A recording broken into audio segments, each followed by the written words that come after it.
자, 이어서 대금 음자부터 시작해서 제가 자열 백보안까지 또 강의를 한번 해보도록 하겠습니다. 자, 대금 음자는 그 중요한 게 이제 식체약이다, 이렇게 쉽게 얘기할 수 있겠습니다. 제가 이제 식체 그러면 또 그 체한 거라고 그랬죠. 체했을 때 그 먹는 약을 제가 말씀을 드렸는데 앞전에 이제 곽향정기산이라는 게 있었어요.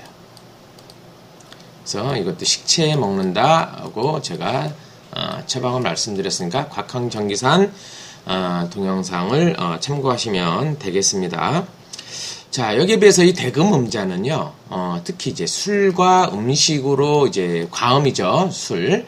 여기서 술과 이제 먹었을 때, 체했을 때, 그러면 소화기 장애나 그 소화불량, 그렇죠. 그래서 뭐 식욕 부진이랄지, 이럴 때, 위, 내 정수, 그러니까 배에서 물소리 나는 거죠. 그 다음에, 그런데, 이런 곳에 치료할 때, 하는데 위기를 고르게 하고 중요한 건 담을 삭혀준다 했습니다.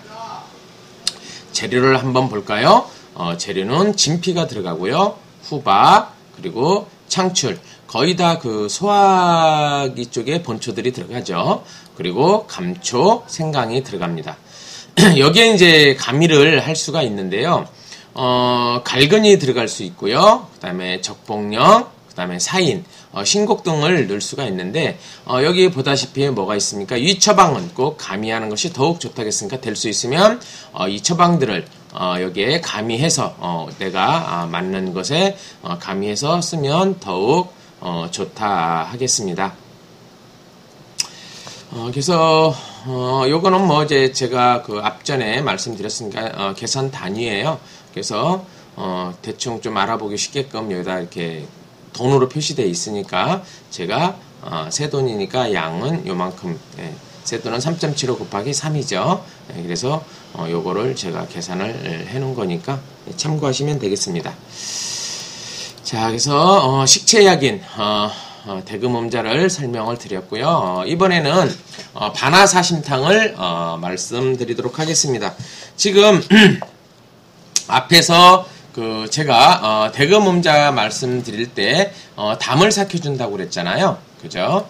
담을 삭혀주듯이 이 반화사심탕 하면 담 하면 가장 흔하게 먹는 탕이라고 할 수 있겠습니다. 그래서 반화사심탕에 이제 가장 많은 게 이제 담에 한 거를 이제 담과 그 다음에 머리, 담으로 인해서 머리까지 아픈 걸 보통 우리가 이제 담골 두통 이렇게 얘기를 합니다. 그래서 이 담골 두통에 가장 인기 있는 약이고 잘 듣는 약이라 할 수 있겠습니다. 자, 반화사심탕 어떻다고요? 명치가 답답하거나 때때로 구토가 있고요.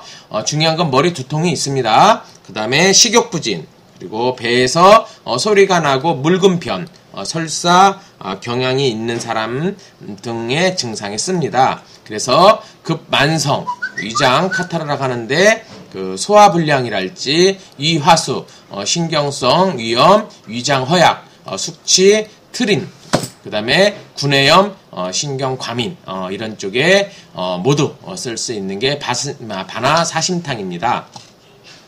재료를 볼까요? 당연히 반화사심탕이니까 반화를 가장 주스는 반화.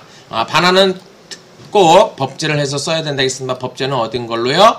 생강으로 법제를 해서 쓰셔야 됩니다. 그러니까 뭐 생강을 갈아서 그러니까 뭐 그 물만 쓰는 게 아니고요. 그냥 그 덩어리 같이 그 자체로 쉽게 해서 갈아서 그걸로 버무린다 보시면 됩니다. 그래서 버물려서 말려서 쓰시면 됩니다. 그리고 이렇게 법제를 하고요. 그 다음에 뭐 생강에다 그냥 반화에다 그냥 생강을 달일 때 또 넣으셔도 되긴 합니다. 자, 근데 아무래도 법제에서 쓰는 게 더 좋겠죠. 자, 그 다음에 황금 한 돈 반이 들어가고요. 인삼도 한 돈 반이 들어갑니다. 그리고 감추도 한 돈 반, 그 다음에 건강, 그러니까 마른 생강이라는 거죠. 마른 생강도 한 돈을 넣어서 그다음에 황련, 오픈, 생강 3쪽과 대추 2알 그렇게 해서 처방하는 것이 반화 사심탕입니다. 담골두통으로 이제 많이 하신 분은 상당히 많이 힘들어 하는데 이렇게 이런 반환사심탕을 알게 되면 얼마나 좋을까 개인적으로 이렇게 생각을 합니다. 그래서 이 강의를 들으신 분은 이 반환사심탕을 꼭 잊지 마시고 거기에 필요할 때 적시에 쓰면은 상당히 좋을 것 같습니다. 자, 이번에는 침향 아시죠? 침향이 상당히 고가지요. 그래서 이 침향을 아시는데 있는데 어떻게 써야 될지 몰라 하시는 분들이 많아서 침향으로 탕을 해 먹는 걸 제가 한 2가지 소개해 드릴까 합니다. 그래서 적어놨고요. 일단 침향은 보다시피 이렇게 나무처럼 생겼어요. 그러니까 정확하게 나무는 아니고 진이죠, 진. 나무의 송진처럼, 소나무의 송진처럼 이런 진이 말라서 나무처럼 보이는 건데, 그러니까 진이라는 건 뭡니까? 결국엔 기름이죠.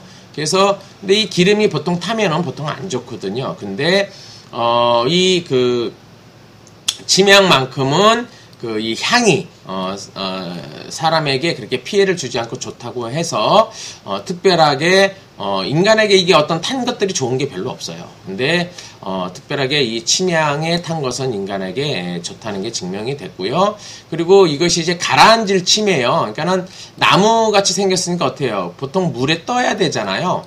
근데 물에 뜨지 않고 가라앉기 때문에, 침이라고 그랬고, 거기에 대해서 향기가 나서, 태웠을 때 좋은 향이 나기 때문에, 이름이 별명이 침향이라는 걸, 가지고 있습니다. 그래서, 이 침향은 먼저 어떤 향로라고 그러죠. 이 향로에다가 이제 알코올이라고 해야 되나요? 이렇게 불을, 떼서, 그죠? 이렇게 불을, 떼서, 이렇게 향을 맡는 건데, 이 침향 조그만 조각만 이렇게 놔도 향이 날 수 있겠죠. 그죠? 그래서 이 향을, 나게 하면은 아주 그윽하니, 사람 정신을 맑게 해주고, 상당히 좋다 할 수 있겠습니다. 그래서 이런 용도로 가장 많이 쓰고요. 그러려면, 아무래도 이런 향로가 있어야 되겠죠. 그 외에 또 이 침향은 이렇게 탕으로 해 먹을 수가 있는데요. 중풍으로 담이 성한 것을 치료하는 것을 처방을 하는 것이 침향 반화탕인데 기를 고르게 하고 심을 보호해 주죠. 그래서 침향은 심도 고르게 해주고 이 담이 들어가니까 반화가 들어가겠죠. 그래서 재료를 한번 볼까요? 부자가 들어가고요. 침향이 들어가죠. 침향과 부자의 양을 같게 해야 되니까 이걸 참고로 해야 되겠습니다. 그래서 상당히 이제 고가로 들어간다 보시면 되겠습니다. 그 외에 인삼과 인삼도 싼 약재는 아니죠. 그 다음에 반화가 들어갑니다. 그래서 중요한 거고요. 그래서 청남성 이것들이 약재들이 다 세요. 이게 굉장히 센 약이기 때문에 이 비율을 다른 탕하고는 달리 이 침향 반화탕은 비율을 상당히 신경을 많이 쓰셔서 조심히 넣어야 할 거라 생각을 합니다. 자, 복용법을 볼까요? 모두 분말하는 거예요. 그죠? 모두 분말을 해서 매번 12g씩 물 2잔으로 생강 10쪽을 넣고 그 한 잔에 대게 달여서 빈속에 먹습니다. 그래서 반화사심탕이라 했습니다. 그래서 물 2잔에 생강 10쪽을 넣고 그 한 잔이 되게 달이는 거예요. 그래서 빈속에 먹습니다. 그러니까 워낙 고가니까 이렇게 드시는 것이 맞겠죠. 자, 그리고 침향 감기탕 하나를 더 소개하도록 하겠습니다. 기가 잘 오르내리지 못하거나 기가 위로 치밀어서 숨이 몹시 찬 증상을 치료합니다. 그래서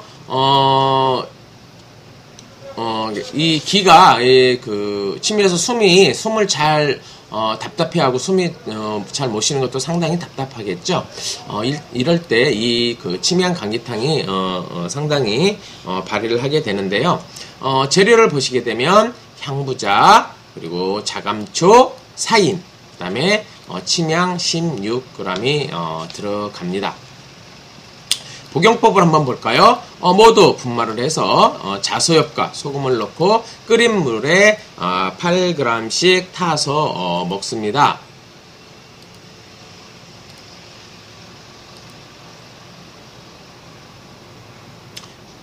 네, 타서 먹습니다.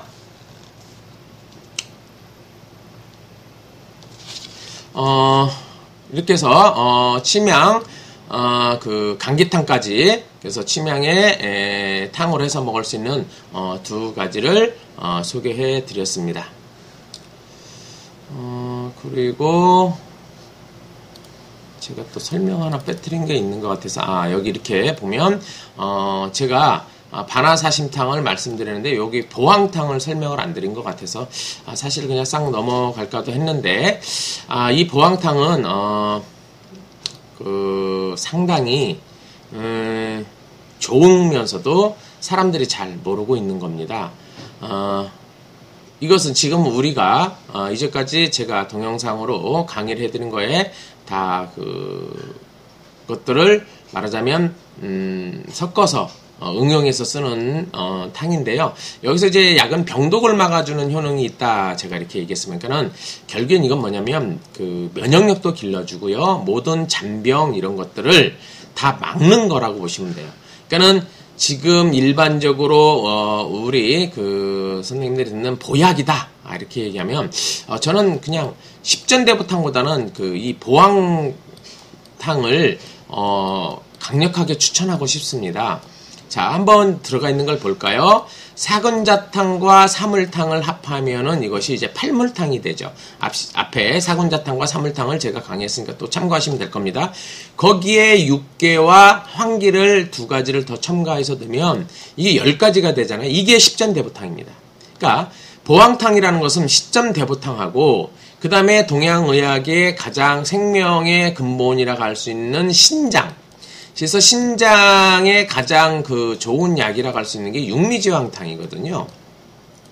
그래서 이게 뭐 나이가 들어가면 늙으면 가장 신장이 약해지지 않습니까? 그래서 머리도 그 혀지고 뭐 팔다리도 쑤시고 그렇게 되는 건데요. 허리도 굽고 거기에 육미지황탕인데 그것을 합한 거예요. 그래서 십전대보탕과 육미지황탕을 합한 게 보황탕이다. 그러니까 이 십전대보탕도 거의 완전 무결한 약이 될 수 있겠지만 여기에 그 육미지황탕을 합류시켜서 하면 더욱 뛰어난 큰 탕이 되는데, 그래서 결국엔 보황탕이가 뭡니까? 크게 보호한다는 거예요. 크게 보호하는 거. 그래서 크게 보호하는 약이 보황탕이다. 이렇게 배우시는 분이 참고했으면 아주 귀한 탕을 하나 배우지 않으셨나 생각이 듭니다. 자, 이렇게 말씀을 드리고요. 자, 그러면 끝으로 자열백보안 하나 더 소개시켜 드리고 강의를 마치도록 하겠습니다. 자열백보안도 지금 말씀드렸던 보황탕처럼 보약이라고 할 수 있고요. 특히 이 보약은 어디냐? 몸이 허약한 사람, 그러니까 몸이 약해질 대로 약해진 사람, 그런 사람들한테 먹는 거라고 보시면 되겠어요. 그러니까 허로니까 늙은 거죠. 약해서 일을 많이 해서 약해진 거예요. 그러니까 일을 많이 해서 약해질 때 치료하는 것이 자열백보안이다, 이렇게 보시면 되겠습니다. 그래서 혈기를 보호해주고 음을 자양시켜줘요. 그래서 심신이 피로하고 쇠약해서 음과 양이 모두 그 허약한 것을 치료하는데요. 혈기를 보호하고 음을 일으킨 처방인 거죠. 그래서 허로, 음혈과 부족, 그 다음에 음혈부족, 그 다음에 신양부족 등이 온몸이 노곤하고 허리와 다리에 기운이 없고 통증이 있고 오후마다 미열이 나면서 손과 발바닥이 달아오는 증세에 나타날 때 치료를 위한 처방입니다. 그러니까 뭐 지금 보면 훌륭하죠. 그러니까 정말 너무너무 힘든 일을 했거나, 그죠? 그래서 너무너무 피곤하거나 이럴 때 참 자열백보안을 쓰면 상당히 좋다 하겠습니다. 그래서 폐결핵이나 만성 소모성 질환을 앓고 있는 경우에도 처방할 수가 있고요. 재료를 보시게 되면 숙지향, 그죠? 꽉 눌러주는 숙지향과 그 다음에 토사자, 그 다음에 당귀, 두충, 지모, 황백, 중요한 침향이 여기 또 들어갑니다. 그래서 너무너무 좋지만 이 침향이 재료적으로 좀 부담돼서 먹기가 좀 불편하지 않을까 생각은 합니다. 하지만 이 침향만 좀 빼고 뭐 넣으셔도 좋은 약은 될 수 있습니다. 자, 그리고 여기에 대한 또 다른 그 약재가 또 보시게 되면 있는데요. 아니 약재가 아니라 요거를 이제 그 법제를 하면 좋은데요. 그 법제를 보시면 당귀와 두충은 어떻게 해요? 술에 축여서, 그러니까 술에 적셔서 그걸 볶아 쓰는 거예요. 그 다음에 지모와 황백은 소금에 넣은 술에 불려서 볶은 것을 쓰면 좋다 하겠습니다. 그리고 이것들을 모두 분말을 해서요. 분말을 해서 그 술을 넣고, 그러니까 술이라는 것은 막걸리가 제가 좋다고 말씀드렸죠. 막걸리 같은 걸 써서 풀로 반죽한 다음에 아주 작게지 0.3이니까 아주 작게 해요. 아주 작게 환을 정도로 크기로 해서 그 알약으로 만드는 것이 지금 자열 백보 환이죠. 그죠? 그래서 복용법은 연하게 그 소금을 넣고 끓인 물에 한 번 먹을 때 한 70알 정도씩 복용하시면 됩니다. 뭐 꼭 소금으로 넣고 먹어야 돼. 아니 소금 넣고 먹으면 더욱더 그 신장에 갈 수 있기 때문에 더 좋은 거고요. 뭐 굳이 아니면 뭐 그냥 물에 마셔도 좋긴 하겠지만 이왕이면 더 내가 약을 먹는 건 효과를 많이 보기 위해서 그렇지 않습니까? 그런 효능을 더 받기 위해서는 좀 불편스럽지만 이렇게 해서 드시면 더욱더 좋은 그 복용법이 되지 않나 생각합니다. 자, 이렇게 그 대금음자부터 그래서 반화사심탕, 또 보항탕, 그리고 침향 반화탕, 침향 감기탕, 그래서 자열 백보항까지 배워봤습니다. 수고하셨습니다.